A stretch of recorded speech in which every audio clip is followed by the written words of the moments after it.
આજ તો મિત્રો બારેથી સેવા કરવા વાળા આવ્યા હતા તો આપણે થોડીક સેવા કરી નાખીએ અને ભાઈ પ્રસાદી બધાને દઈ દીધી ને આપણે પૂગી ગયા સીધા મિની વાડીએ અને આ થોડુંક ખડ ઉપાડવાનું હતું. બાકી તો મિત્રો મિની બ્લોગ બનાવવાનો હતો દિવસ આપણો 8મો અને ભાઈ ચેલેન્જ 8 દિવસ પૂરા થઈ ગયા છે મિત્રો. અને જય દ્વારકાધીશ, જય શ્રી કૃષ્ણ. નવા મિની બ્લોગમાં તમારા બધાને હું કરી દઉં છું સ્વાગત. અને ભાઈ અત્યારે કંઈક 10 વાગે આપણે બ્લોગ ચાલુ કરી રહ્યા છીએ, જોઈ લેજો તમે.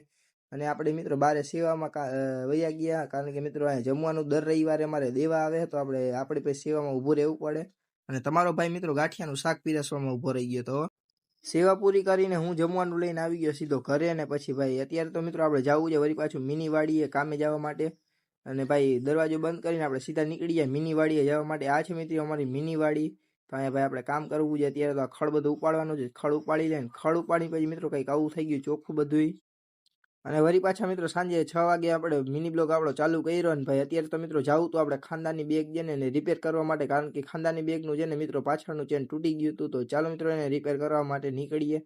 અને થેલીની અંદર ખાનદાની બેગને નાખીને ભાઈ નીકળી ગયા આપણે ઊંધવે. ખાનદાની બેગ તો મિત્રો રિપેર થયું ને એટલે પાછા મિત્રો આપણે આવી ગયા ઘરે. અને ભાઈ અત્યારે તો મિત્રો દહીં ખાઈ, પેલા તો ખાંડ નાખી છે વાટકામાં, હવે દહીં ખોલીને નાખી દઈ. પછી પપ્પાની ગાડી એક હાથે હલાવીને એક હાથે શૂટ કરતો કરતો નીકળી ગયો બહાર જવા માટે, કારણ કે મિત્રો ગાડીમાં પેટ્રોલે ભરાવાનું હતું અને ભાઈ સોપારી પણ લેવી હતી. પછી શું મિત્રો આપણે પેટ્રોલ પંપે આવી ગયા ને પેટ્રોલ ભરાવી લીધું. જોઈ લો કેટલા સ્પીડ આંકડા વધે છે ભાઈ.